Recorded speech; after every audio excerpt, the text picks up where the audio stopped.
All right. Good afternoon, everyone. How you doing?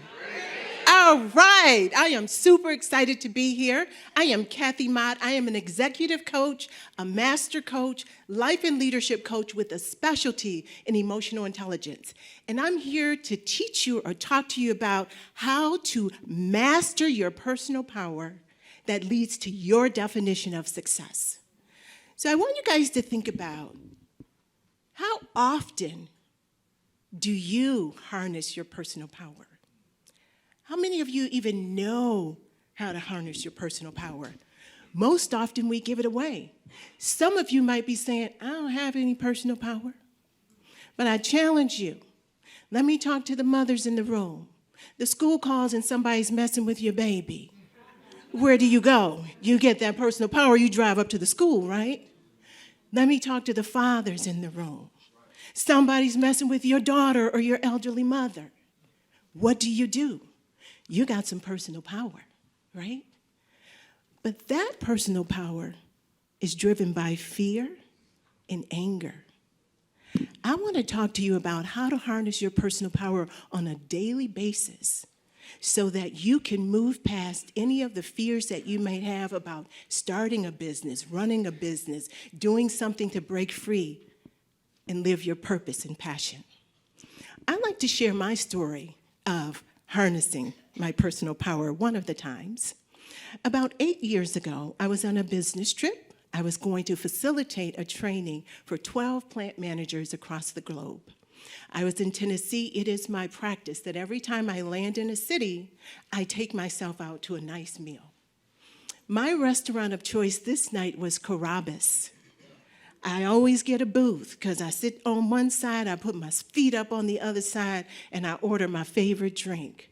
Lemon drop martini, no sugar, no simple syrup, Splenda on the side because I'm keto, okay?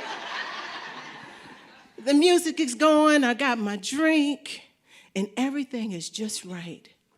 And all of a sudden, I get a call from my oldest daughter, Tanisha. She is screaming and crying over the phone for what seemed like 10 minutes. And finally, I said, Tanisha, stop it. Tell me what's wrong. She said, Stephen, which was her husband, committed suicide. He hung himself in our garage.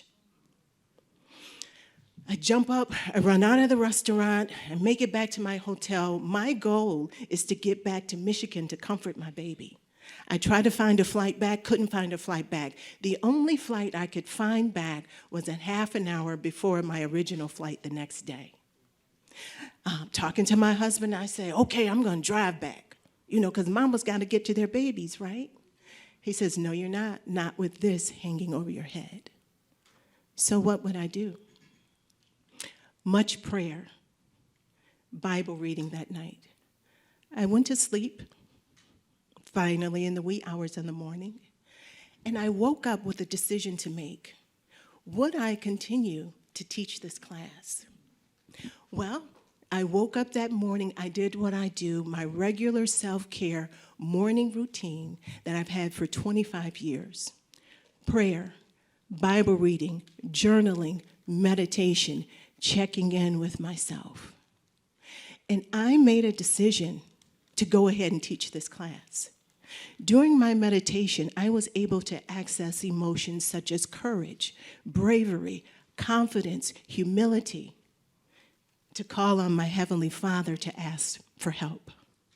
So I made the decision to teach the class.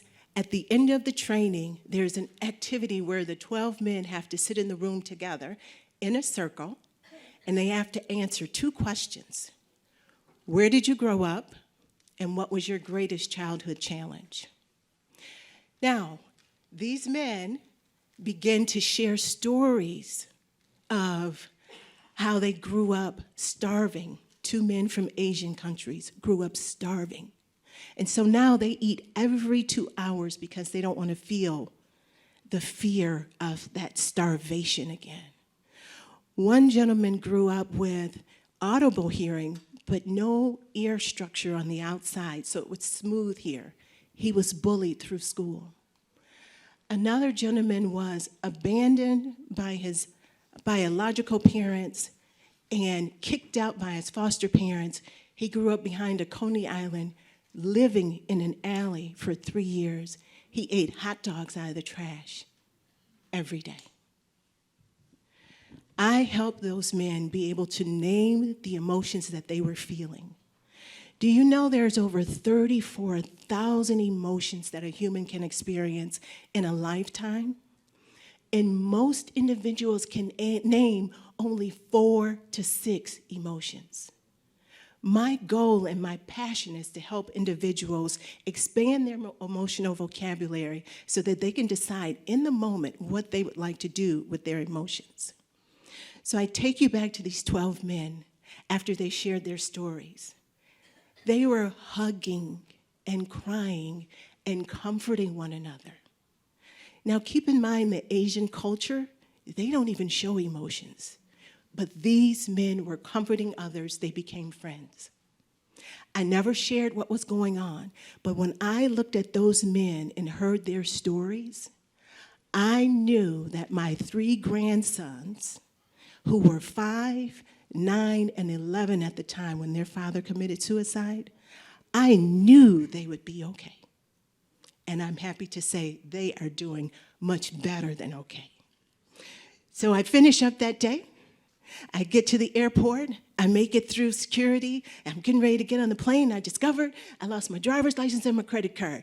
At that moment, my personal power had exhausted.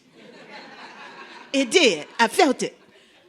I go and I call Citibank, and the person on the line says, "Citibank, thank you for calling. This is Kevin. How can I help you?" What Kevin didn't know at that moment, he would become my therapist for the next 15 minutes. I was crying and telling him about my son-in-law, and he was absolutely amazing. He listened to me for about 15 minutes. I share this story because every time I have to step into an uncomfortable space, a bigger contract, a new assignment where I feel like it's too big, Cathy, you can't do that. I harness my personal power, courage, bravery, humility, and I say, "Oh, yes, you can." Let me hear you guys say, "Oh, yes, I can." Oh, yes, I can. Yes.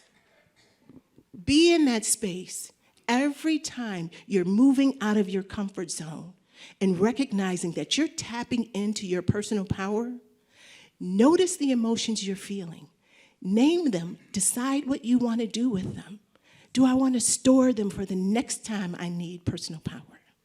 So I leave you with the thought. If you have emotional vocabulary that's only 4 to 6 words, I can help you expand that with my 30-day workbook. It's called Shh, Just Happen. Great Things Happen in the Silence. It's a 30-day workbook that helps you expand your emotional vocabulary by working through those 30 different emotions. I can be reached on Instagram, Cathy Mott Speaks. You can visit my website, CWC, which means Change Worth Cultivating, cwcleadershipdevelopment.com. Both of my books are available, or my phone number is 586-864-3844. I'll say to you, harness your personal power, baby, and don't give it away. I'll see you soon.